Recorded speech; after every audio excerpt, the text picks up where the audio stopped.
Welcome along to another Pixiecast, and this is the second time that I've attempted to interview this gentleman. He's a bit of a giant of the Facebook group, but apparently when you meet him, he's merely normal sized, according to Joe Kirkham. He is, of course, the one and only, the man, the myth, the legend in his own lifetime, Mr. Mike Flynn Jr. Mike, how are you? I'm doing really well. How are you this morning, Andrew? I'm very well, thank you. Last time we tried to chat, you were outside because you didn't want to wake Sheila up. You were wrapped up in a blanket because it was a bit chilly. And then Zoom 10 minutes in told me that I had to take out a subscription. So we had to quickly abort that one. So this is second time round. So you've had a bit of practice. Yeah, yeah. I think we know what we're going to say now. You're going to be word perfect, aren't you? Yeah, I rehearsed it all week long. Excellent. How's your week been? It's been well. Same old thing. Get up and go to work, come home, work on the house. It's it's repetitive, but that's what it takes. So you're in sort of Houston, Texas area. Houston. You got to put a Y in there after the H. We already have a problem. Yeah. So where are you at the moment? Because you're building a house. I mean, that looks quite sort of permanent where you are sat at the minute. Yeah, this is it's an RV. It's a house on wheels, but okay. I wanted something a little more modest. Modest. Because but we went to the RV show to pick an RV out, and I called my wife and told her, "Hey, we're heading to the unit I want to buy," and she said, "No, I'm sitting in the one we're going to buy." She said, "Come over here." I go over there, and it's like a 2-story house. This thing is huge. Really?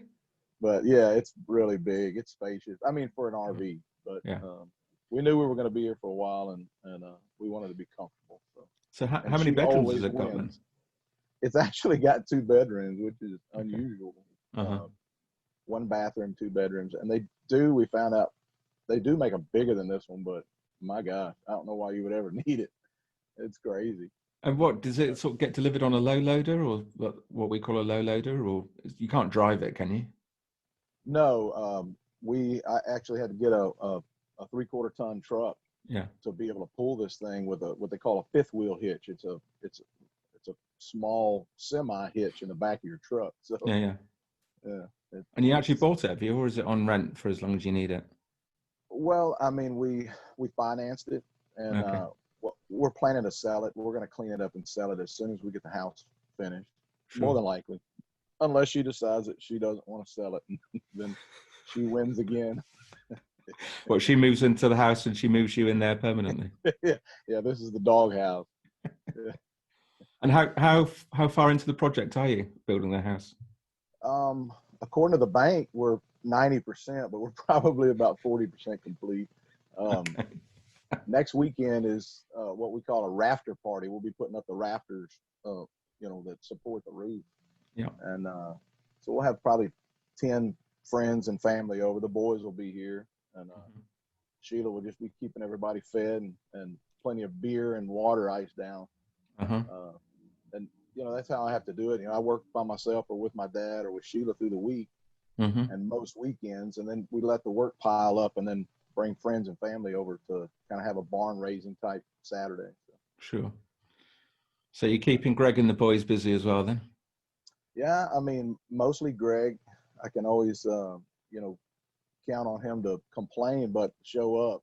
But Mikey, my second born, he's probably been here 3-4 times. The youngest, he's busy. He's getting his law degree and, raising 2 new babies. So, they stay pretty busy, but he's made it here a few times too. But my 70-year-old dad is you're working him hard. He's there every day I ask him, so I can't ask him every day. True. A lot of days I tell him, "Hey, I'm not working today, just so you can stay home and rest." But he loves it. But you're all close together then, are you? The family? Yeah, all actually, close. the property that we bought here, we were close to Greg and Michael, fairly close to Stephen, our youngest. But the property we bought here that we're building a house on is 5 miles away from my dad, which is it's much more rural. It's an hour and a half drive into Houston every day. So we're about an hour further out than we were before from Houston. In the sticks. Yeah. And you've got like a 10-acre plot or something, I think you were telling me last week, yeah? Yeah, we bought 10.5 acres, and it's weird. We did that because you can install your own septic system on your home if you have more than 10 acres in the state of Texas, and it saved us about $8,000 on the system, and then we can sell the land and parcel it out later on if we choose to. So it should be temporary. I think this is going to be an investment for us because we want to move closer to where Anna lives in New Braunfels. It's called the Hill Country. It's beautiful country up there. We bought property there too, but we can't afford to build there yet. So we're hoping when we retire, that's the direction we go. Okay. So one more house, maybe. The earplug that you've just taken out, is that the one with the mic on it? Oh man. There we go. It might be. Do your left ear. Give your left ear a rest. There we go. That's perfect. So so keeping yourself busy then, evidently. Yes. Yeah. Constantly. Yeah. No CrossFit, but I have to give up, one compartment to take on another. So I'm not CrossFit Mike right now. I'm, carpenter Mike. So. Okay. So you can turn your hands to most things then, can you, I guess? Yeah. DIY ways. Yeah. Yeah. I mean, for the most part, I'm a pipe fitter by trade. Well, I'm a manager now, so I don't do anything during the day physical, but you learn a lot in construction. But my dad renovated houses for years and actually built houses on weekends to make extra money. So as a kid, I had to help dad on the weekends and evenings, and I learned the trade. But I learned so much from different, electricians, and I wanted to do it myself. It's a challenge. But sure. This isn't the first house we've built, but this is the first one that we will have built for ourselves completely from the ground up. Not a renovation, not an add-on. It's a full putting house, the foundations in and everything. Well, I did have to sub out the concrete slab. So we did all the plumbing under the slab. They poured the slab. We're doing the framing now, but that and the water well. So everything else I'll literally do myself or with friends. And on a 10.5-acre plot, I guess you got quite a bit of wildlife in that around you as well at the minute. There are deer and hog. We have a little bobcat that we've seen a couple of times, and road runners. Sheila saw road runner out here, so she said, "Okay, I'm looking for Wile E. Coyote now." I was going to say I only know Roadrunner from the cartoons. yeah.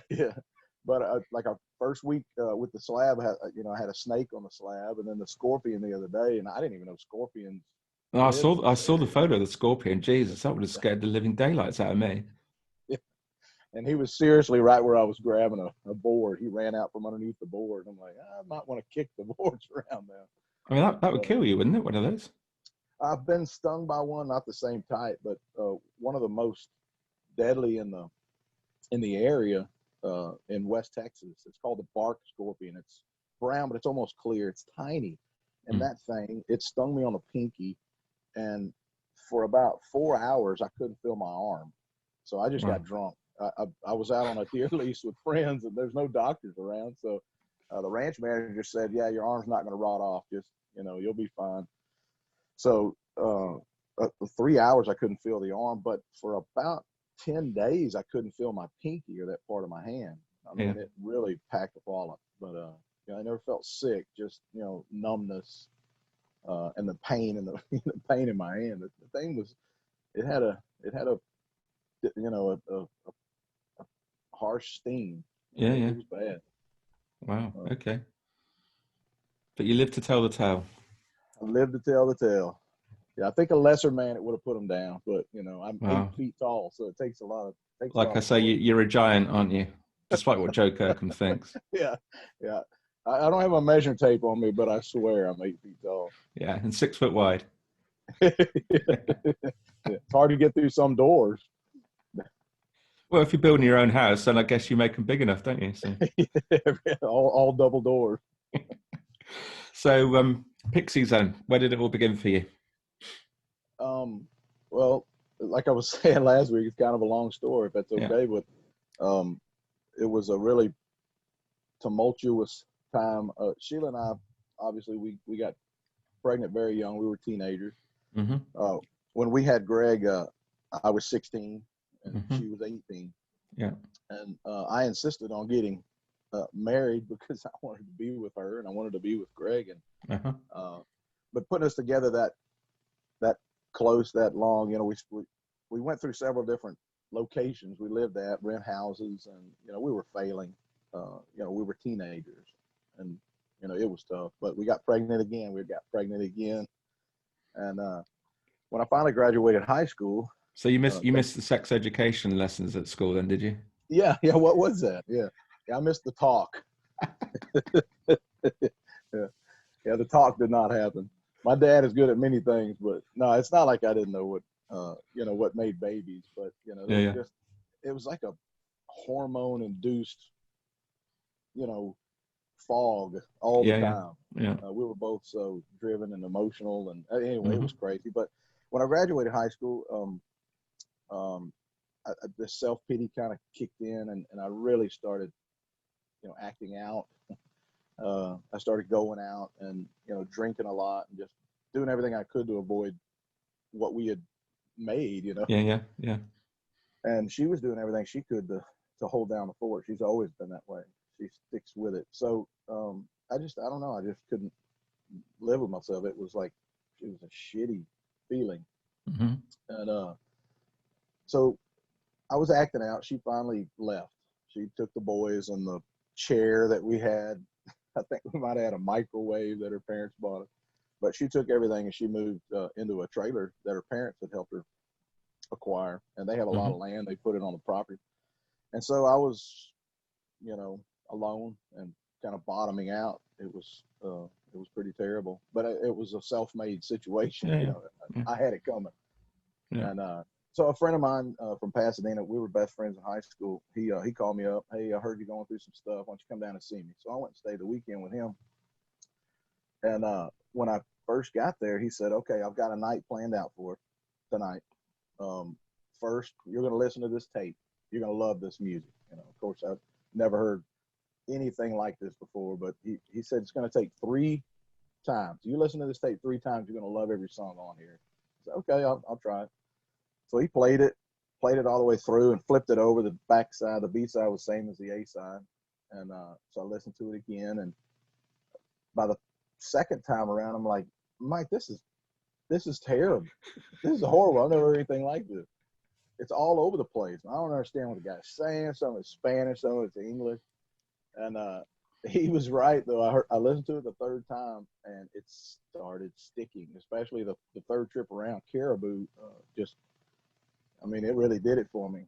Mm-hmm. Wow, this is great. The hooks. Yeah. It's like hidden hooks. You don't hear them the first time. It's not like, oh, I like that jingle or I like that hook. But the third time I listened to them, I'm like, holy crap, there's so many layers to this. And I did. Yeah. I fell in love with it. But on the way to the night that he had planned for us, we stopped by and met this guy in this seedy area, which was a strange situation. And then we ended up in front of a place called the Vatican. And on the way, we listened to, I don't think it was Doolittle. We had a few beers. I think it was Okay. Surferosa. Okay. I really believe it was Surferosa because I think he was taking me down his timeline. Yeah. And so we're sitting in the parking lot drinking beer. Mm-hmm. And he hands me an illegal substance that I had never done and I will never do again. It scared the crap out of me. Uh-huh. And then he showed me the tickets. He's like, this is the Vatican, is the place. It's on Washington Avenue in Houston. This was in November, I think, of 91. And he said, we're going to see this band that you've been listening to, the Pixies. Yeah. I'm like, oh, okay, cool, whatever. I'm game. Yeah. Uh-huh.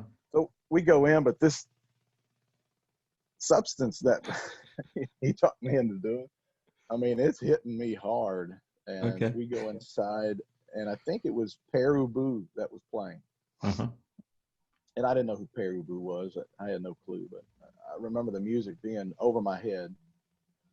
But I remember just being frozen in this place. We weren't in the mosh pit. We were about midway in. They had some handrail there, and we're on the handrail, and I'm just, I'm focused, and, all the pretty colors, everything was just insane. But I do remember the band. I remember them playing Where's My Mind, and it stuck with me that night. Mm-hmm. The rest of the night was kind of wild, and it scared me, and it kind of reset me. But from then on, Pixies just stuck, and they were kind of I don't know, not the culmination, but they represented I guess my anger, Mm-hmm. and my angst and my confusion. And I'm very much a compartmentalized type of person. I like things in their place. Yeah. And so when I'm by myself and I was listening to the Pixies, it was therapy for me, and it was my time to be angry and my time to be, to lash out, so that I wasn't doing that with my family. And so Pixies was therapy for me, and I became obsessed with them after that. Those 4 albums were already out by that time, because I think it was the Trump tour in '91. Oh wow. Okay. November '91. Yeah, it would have been. Yeah. Yeah, I think so, because they broke up. Yeah. A few months later. Yeah. It would they have were. been. But yeah, that's how I found them, and I think why nothing else I listen to really closely compares with Pixies. So you've already mentioned, because we started this last week, you've already mentioned your favorite track. So unless it's changed in a week, do you want to tell us what your favorite Pixies track is? Yeah, it's like everybody else said, it's so hard to choose one. But if I had to choose one, it'd be for sentimental reasons. It would be Caribou, because I think it was the first one I hated, and it was the first one that I subsequently loved. And an angry young man shouting "repent" all the time.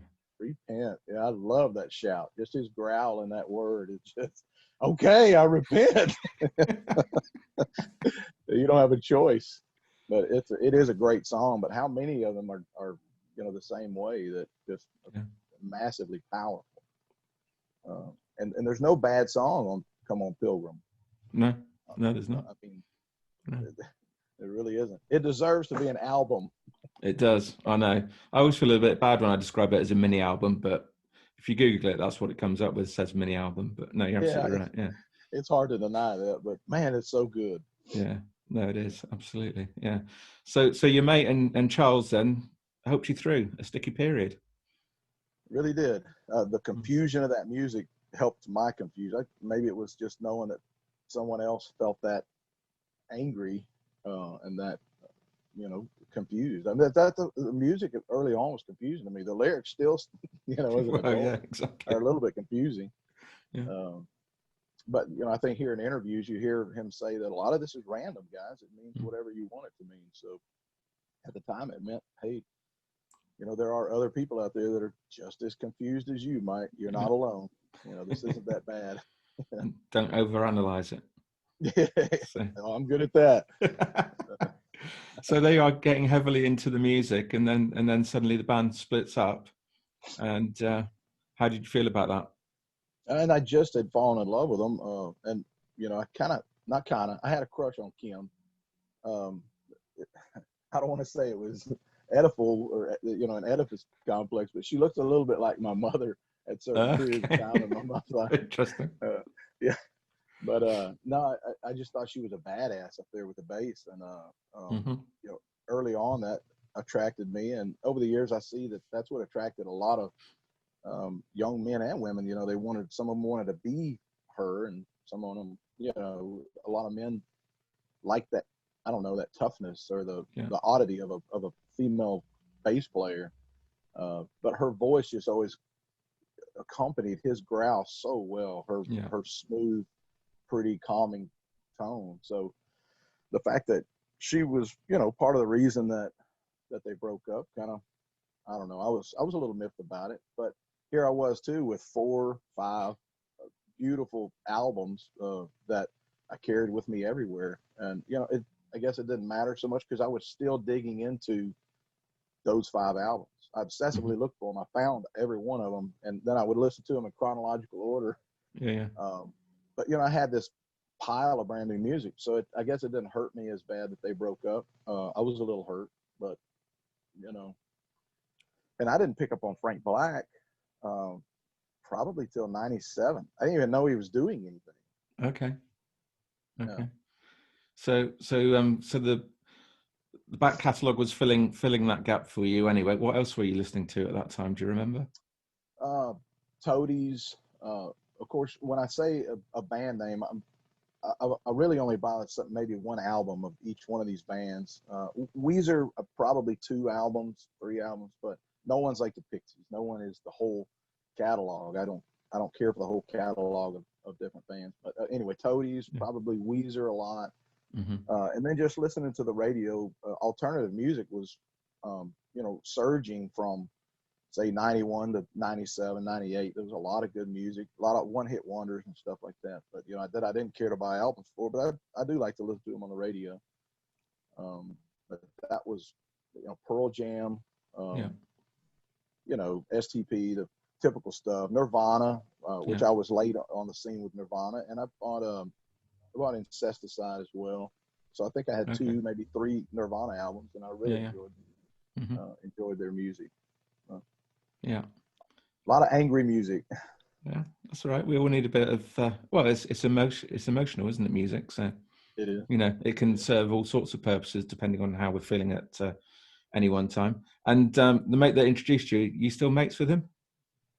No, not much. Mike's he's an odd character, but he was always on top of what was new. He introduced me to Prince, but just even his fashion. I wear blue jeans and T-shirts. I'm not a fashion guy, but he just always had it. We were like Mike and Mike in high school, so it was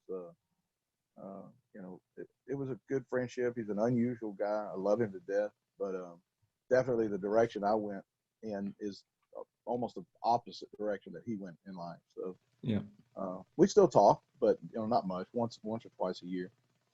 And Greg says to ask you about the memories of playing loud music in the woods and that when you're bringing the kids up when they were a lot younger. Yeah, I was in a band for 6 years, I think, and it was a guy. I was a jock in high school. I played football, but all the rockers, we called them heads, or short for dope heads, but we call them heads. And so we would always try to hang out with them, but they were very kind of standoffish. And one in particular, he played guitar in class one day, in English class, and I said, "Hey, man, I just want you to know I write poetry, but I don't know how to write music. Maybe we could get together and write some music." We were seniors, I think, and maybe junior, senior. And he was like, "Look, dude, I don't know what kind of, scam you're trying to run, or, he thought I was, poking fun." And I said, "No, seriously, man, I do. I write poetry. I've got, 2 books of poetry at home. I just would like to put them to music. I can't play guitar." And he refused to talk to me. He really thought I was trying to play a joke on him. And about a year after we got out of high school, I got a phone call, and he said, "Hey, man, this is Sam Hughes." And I said, "Hey, Sam, how you doing?" "Man, were you serious about the music writing thing?" I said, "Yeah, I was serious. Heart attack. Let's get together." So we got together. We nailed probably 5 songs in the first, and they were new. It wasn't, like poetry that I had written before. They were new songs. It was just inspiring. It was fun. And we probably wrote 50 songs together over the course of 6 years. And we would play gigs. When you play gigs out here, you have to play half Southern rock in your show, in your set, that they know, and then you can play half of yours. It's kind of like, your offering that you give to them. We're going to play songs. You got to do covers then as well, then, yeah. Yeah, we would do a cover and original, and we'd do 3 45-minute sets, and it was kind of grueling. So with practice and writing, and we recorded one little CD, had 12 songs on it, or 12 best songs, but and we sent it to all kinds of people. But in the sticks, everybody listens to country, so there's nobody around here that wanted to listen to it, and we weren't that good at the end of the day. I mean, we were okay, but we weren't that good. We weren't unique. There was a lot of other music that sounded the same. So who were you covering then with your covers?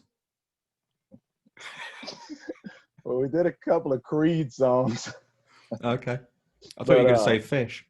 Yeah, I think I've heard one Fish song, but it did not. Oh, well, I've heard one more than that. I've heard 2 now. I'm sorry. So am I. No offense, but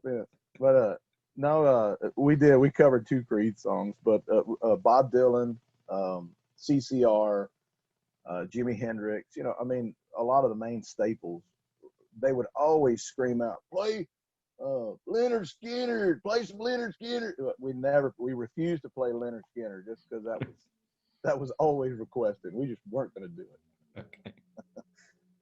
But yeah, just a lot of Southern rock, something closer to country that was palatable for our audience here, and then sprinkling in our songs. We were a little bit harder rock, which all the guys in the band were, hard rockers, Metallica and Anthrax. And here I'm trying to infuse Pixies into our music, and I kept playing Pixies over and over again. Guys, this is the sound I want to go for, and they're like, no, it's gotta be. It's gotta. So is that the hair rock expression? Is that those sort of bands that I forget who it was. Was it Kurt who told me about hair rock? Started talking about hair metal. Hair metal. That was it. Yeah, that was through the period of the '80s. But when I think of hair metal, I think of like Motley Crue and Poison and all the glam rock. Def Leppard and. Yeah, I guess Def Leppard would fit in that category too. Of course, I respect Def Guns Leppard. N' Roses, that sort of stuff. Yeah, Guns N' Roses. But we saw Def Leppard a couple of years ago with Heart, and man, I still like Def Leppard. Hysteria and Pyromania were two of my favorite albums. Before pre-Pixies. That ZZ Top's Eliminator. Yeah. But yeah. So that was the hair metal. So Pixies are no longer, and Frank's doing his solo thing. But you said you're a bit late getting into his solo career.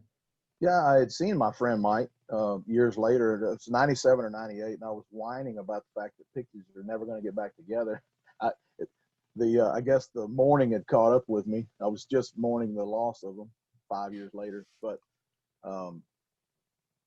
he mentioned, well, about the Breeders. And I said, yeah, I've been listening to Last Flash. I bought the album, and it's great. I love Last Flash. Yeah, good album. But it's not Pixies. I want Pixies.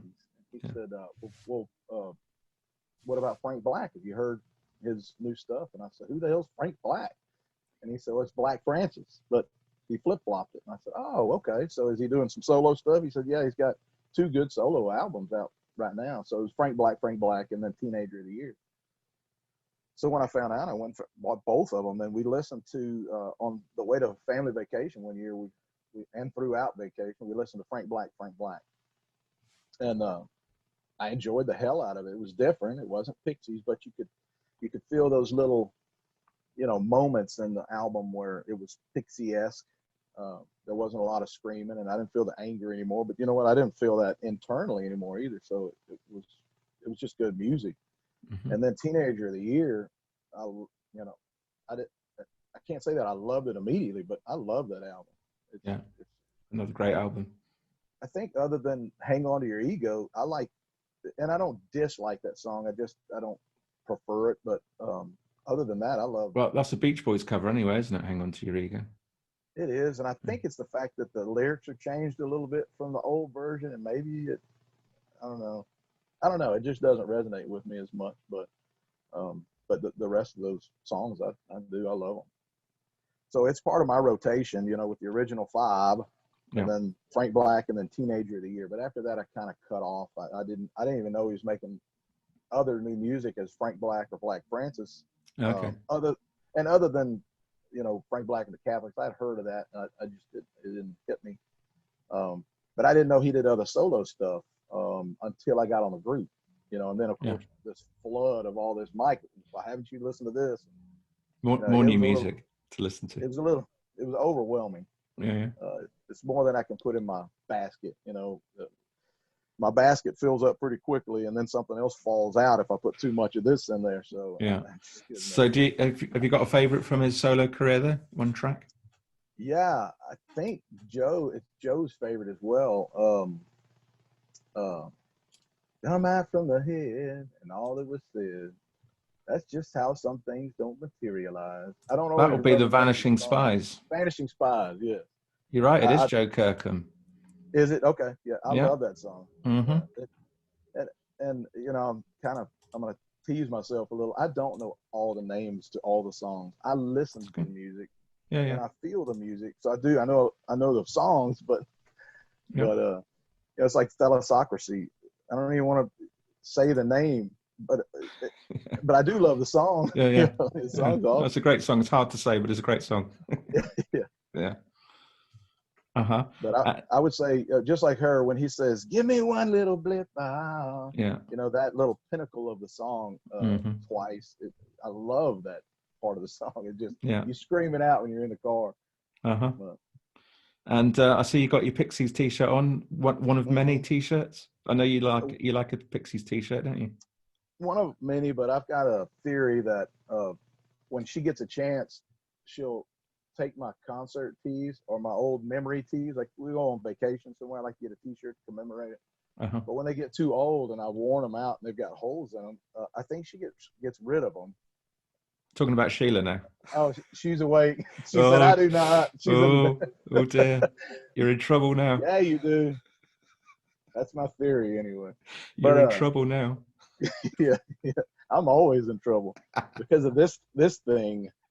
But yeah, this one I think was from the it was a tour I went and saw with the boys, I believe.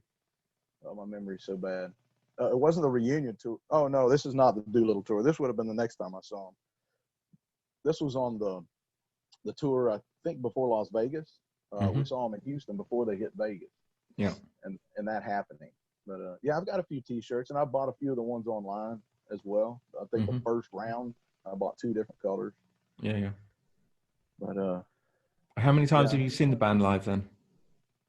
7. 7. Okay. 7 times. 1 ahead of me. Okay. Oh, am I? Yeah. Yeah, you're 1 ahead of me. Yeah. Yeah. Well, I think Greg's 2 ahead of me, and he loves to rub that in. I think he's seen 9 shows, but yeah, he loves concerts. Loves concerts. The concert experience. But and do they generally come to Houston then when they're on tour? I guess they do. No. Not always. They almost always come to Austin when they're on tour, because obviously Austin's a music city. But Dallas and Houston, they don't stop on every trip. But I mean, I would say most trips they do. But I think they tend to stay in the Northeast more. They like to play in California and the West Coast, but Houston's not a hotbed. As a matter of fact, this concert in Houston, it was in a venue that held, I think, 6,000 people. Okay. And it wasn't capacity. They did not sell out. I think they sold 4,000 tickets. Okay. And it was a great venue, but those things piss me off. I take them personally, I guess, for the band. But I've never understood why they weren't as popular here as they are in the UK. Yeah, it's funny. I think we certainly did take them to our hearts over here in the UK, which I guess is why they keep coming back and that as well. So they always play a decent number of gigs when they come over here. And thank goodness for y'all, because if they weren't popular, they may have just hung it up pretty early on. But they had such a strong following there in the UK. So thank goodness. Yeah, sure. So you came over here to the UK for a little visit, and the Manchester happening. Yeah. And the infamous Manchester happening. That was a blast. Was that your first time in the UK, or had you been over here before? We did Ireland. First time in the UK. We had done Ireland 12 years before, but it was the Republic of Ireland. It was the southern end. We never made it. Is that because of heritage? Absolutely. Yeah. I guess with a name like Flynn, there's got to be some Irish connection there. Well, we actually found more of a connection with Sheila's family, which we didn't expect. We actually found a Protestant church in the Republic of Ireland that was built in the 1500s, and one of her direct ancestors, his name is on the side of a plaque on the church for building, or taking part in building the church. But it could have been in the 1600s. I don't know. But once I saw the name, I was a little jealous. Okay. Because we have a hard time tracing our name back, because we were illegal aliens apparently on the Flynn side. We stowed away on a ship, so there's no record of our crossing that we know of. But anyway, it was the first time in the UK, and when we go on a trip like this, I want to see Pixie people, but I also want to go on vacation, and so I can only do a percentage of Pixie purpose traveling, sure, and then the rest of it has to be for Sheila and I, or she'll get really pissed. You know, Yeah. we're not flying all the way to the UK just for you to see Pixie people. We're gonna go on vacation. Okay, that's good. So we planned that first day, and she's very nervous about obviously meeting new people. She's got a lot of anxiety around people, and me too. I've got a lot of anxiety around people. You don't give that impression, Mike. No, obviously not. But she does. She deals with anxiety. So we stayed in a Holiday Inn that was right beside the venue that Adele had planned for the gathering with Hey Pixies, the Voodoo Lounge. Yeah. So it was within walking distance. So if we had drinks for her to get comfortable, she could walk right back. So I had to plan it out right that evening so that it didn't implode, and so that I'd have time to spend with Pixie people. And I was so proud of her. She did so great that night. But before the night started, I could see everybody meeting up at different pubs in town, and I'm like, baby, we've got to go. Yeah. This is my night. Tonight's my night. The rest of the night, the rest of the trip is for us, but tonight's mine. We got to go. He said, no, I've got to get ready, so you go meet with them. So I walked a mile, I think, and found the pub and walked in. And I mean, it's so surreal, you know, when you meet a Pixie person. They really are friends, but it is a strange experience at first. But I walk in the door, and here's Duncan Algan, you know, he's at the bar, and he looks over at me, and Mike Flynn, you know, like we're best friends that haven't seen each other in years. Let me buy you a beer, you know. So like, cool. So I get I down a pint with him, and everybody else in the back room, like, Duncan, I'm sorry, but I've got to go see everybody else. So we get to the back, and the whole gang is back there. And I think it was Jules that was like, oh my God, it's you. You're on my phone, but now you're here. They made me feel like a celebrity, and it was so much fun. And then we all sat down and talked and told stories, and, you know, John Cole said some crazy shit. And, you know, no change there. Yeah. It was amazing to feel their personalities that you see, and they are really like their personalities online. It's such a repeating a theme with people with this group is they are real. They're as real online as they are in person. Yeah. And, you know, I've got chills right now thinking about that meeting. It was really cool. So we go to another bar and another bar, but I think it was Phil that was trying to urge all of us, hey, you're starting to get drunk. We need to get to the venue, you know? And I think he said, hey, isn't your wife waiting for you? And I'm like, oh, yeah, well, I got to go. So I go back. I grab Sheila from the hotel. We go outside the Voodoo Lounge. They're not open yet. There's a little bar underneath, under a bridge.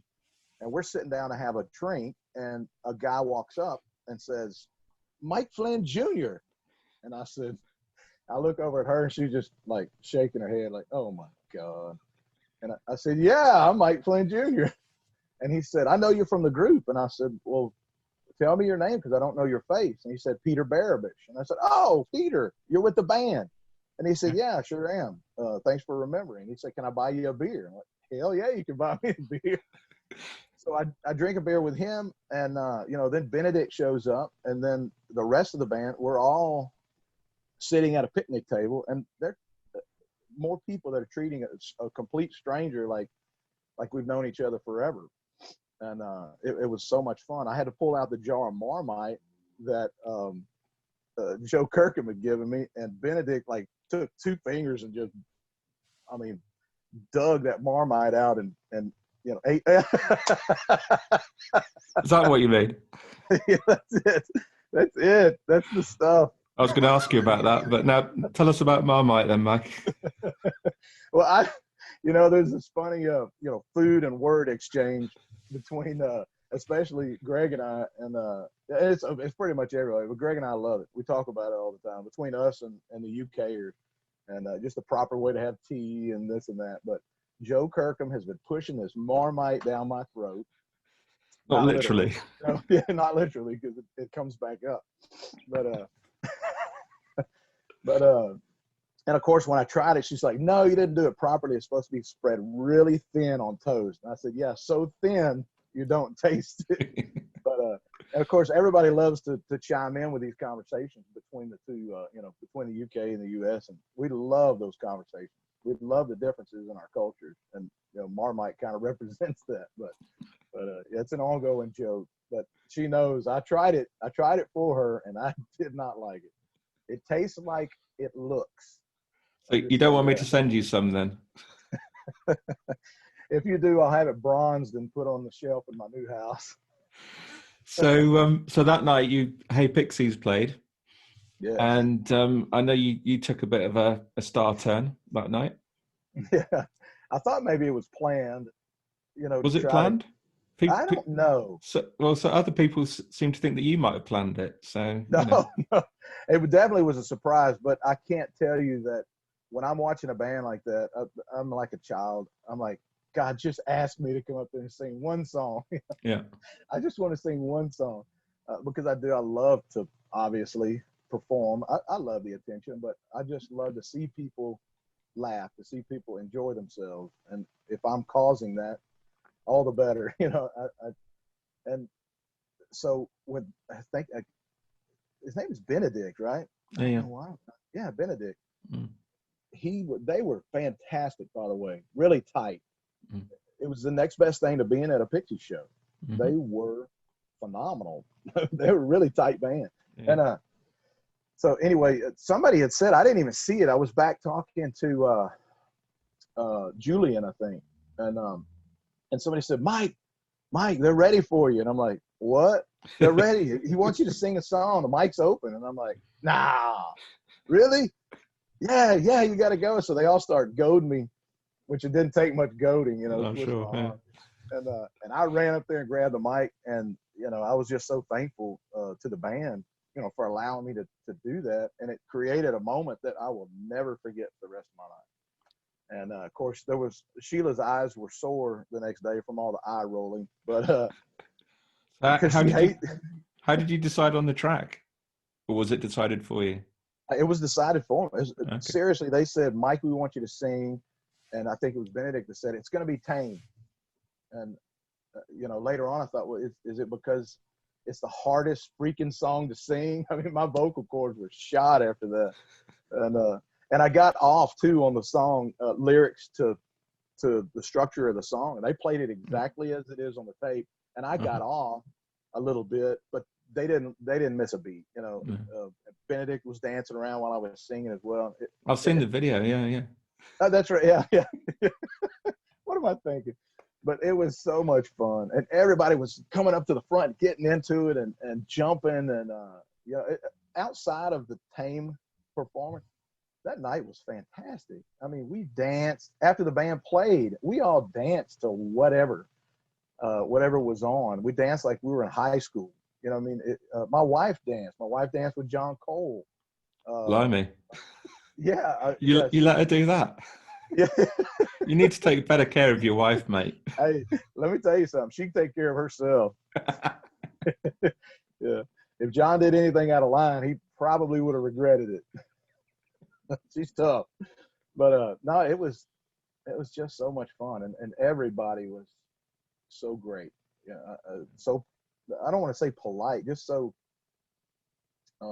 they care about people's feelings a lot over there in the UK. That it seemed like everyone we met was, just made us feel comfortable.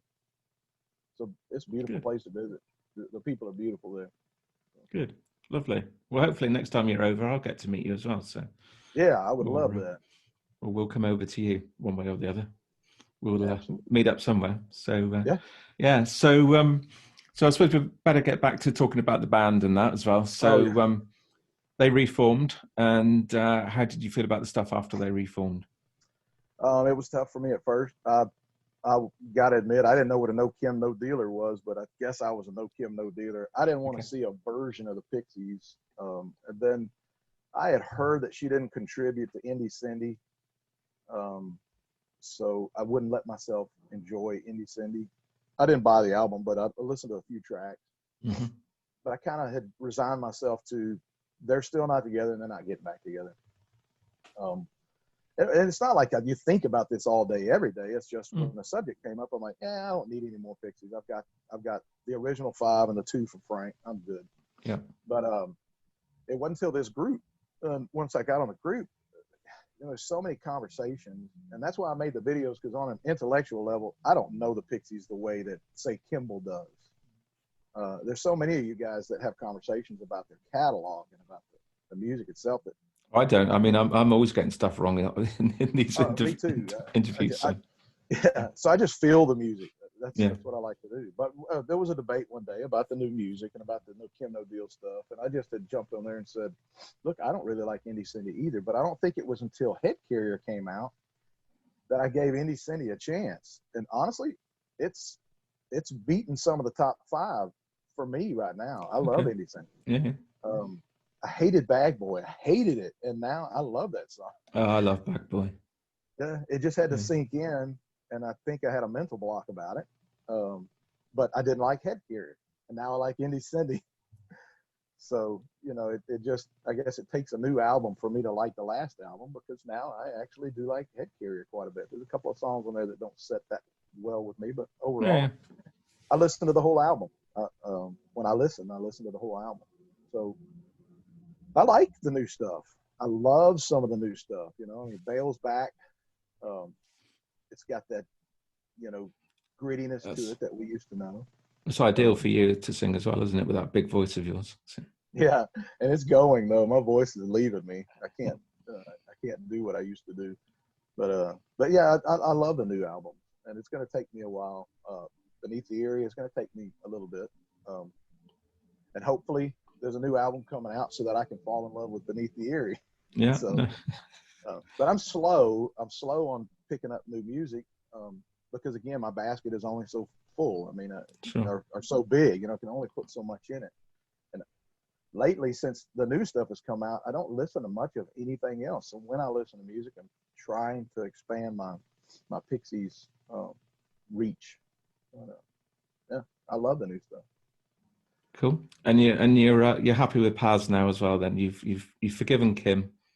Yeah, and Paz she's an amazing bass player, a musician. Period. Let me say. I think it was just that period and how new Kim was, and the idea of a female rock star that wasn't in heart. It just the thought of, I guess, her position in the band just seemed alien to me, and it was, an oddity. But I enjoy, I always enjoyed Kim. I enjoyed Breeders, but no, Paz is she's fantastic. She's amazing. She lets them continue, and that's what I love her for. She allows the band that I thought was, I still think was, she allows them to continue on and create new music and new sound and different styles. I love her voice, especially when she sings solo, Surfer Mortes, or however you say that. Yeah.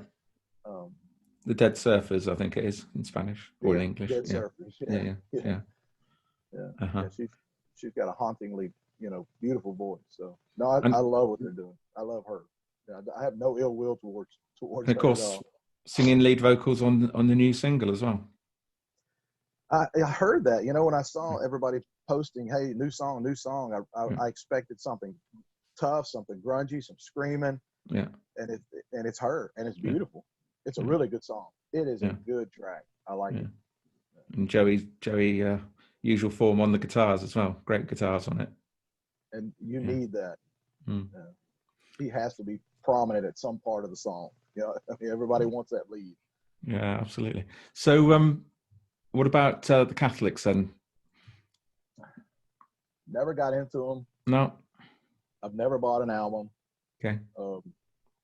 But what I've done in the last year is through convincing from, I think it was Dusty, Hector, and Kimball, maybe. And some other people got in the conversation. But I started giving them a chance. And then Greg loves Wilco. He took me to a Wilco show.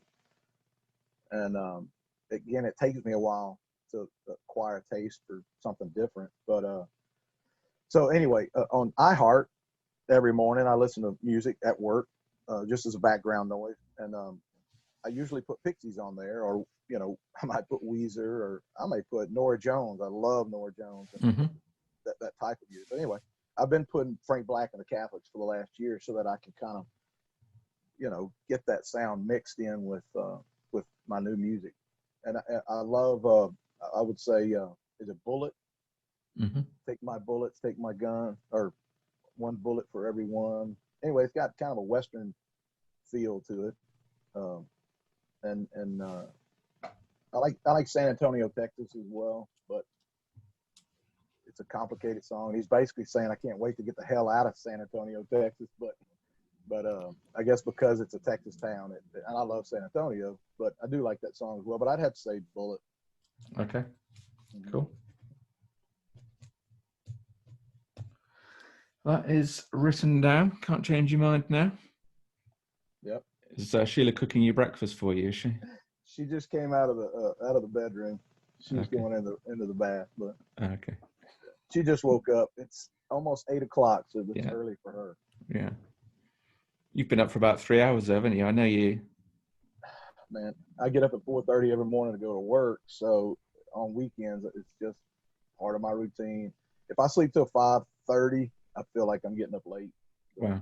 I spoke to Michelle Keys yesterday as well, and she gets up at 4:30 every morning as well. Oh wow, she's crazy. Hey, she was at the happening as well. Tough little gal. You cannot outdrink Michelle. No, I got that impression. She's tough. I get that impression about her, yeah, certainly. So, well, it's all that going around on a golf cart all the day, isn't it, with the beers and stuff? So she gets plenty of practice. Oh wait, I'm sorry. See, this is a Zeus Keys thing. I thought we were talking about Michelle Zeus. Okay. Yeah. Zeus. Yeah. Zeus. Yeah. I have met Michelle Keys at a happening. She and JR were at the Las Vegas happening, but we didn't get to spend much time together. So I don't know if Michelle Keys can drink you under the table. I bet she can. She probably could. Probably drink me under a table anyway. Too, so it's kind of the same. Yeah, come on, man. This is Sheila. Hello, Sheila. Hi. So Sheila's not a Pixies fan then, I guess. No, she's not. No. Yeah, the music kind of represents a tough time, I guess, in our life. Yeah. It's not that she doesn't like to remember that time. We learned a lot from it. But we've been together for 33 years now. We've been married 31 years. And, it's even on his best day, marriage is tough. But the music, when we're together, it's got to be something more palatable or there's going to be aggravation. So there were a couple of songs of bossa nova that she liked over the years. Me ramming it down her throat, but I think there were a couple of songs. It's more of a surf pop album, so I think they were just easier for her to hear. Not that she loved it, but she is a member of the group, but like an honorary member of the Pixies group. Sure. Yeah. Just to keep an eye on you, make sure you're not causing trouble. Just to put up with me. Yeah. So when you're in your truck then, and you're belting out the tunes, is that just random, whatever comes on the radio station that you're tuned into, or do you choose it before you set off for work? Sometimes I choose it. Sometimes other people ask me to sing something, and that was again my contribution because I don't know the band on that level, and I wanted to contribute something to the page.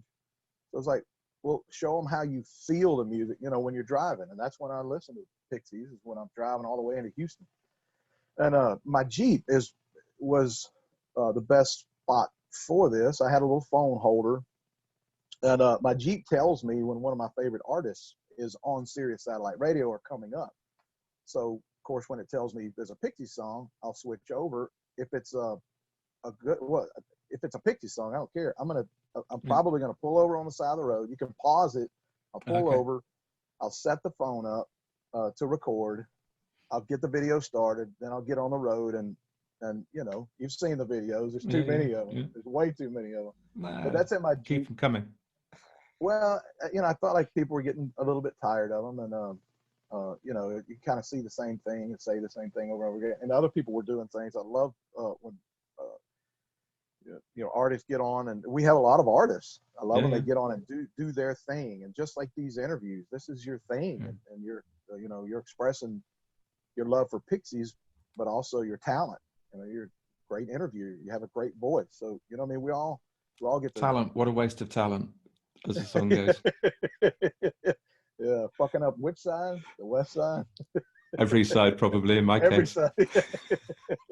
Yeah. But yeah, it was just a way for me to express myself. And some people may you know, oh, my brain's going numb. But some people ask for me to sing Yeah, a specific song, and you know, I would do that as well. But sometimes I'm just like, I'm singing, you know, I'm singing Cactus right now. I love Cactus, or I would have heard it while listening to the albums and like, oh, I feel great right now. I've got to do a video and turn it on, or maybe I've got a thought, or you know, a helpful hint or something.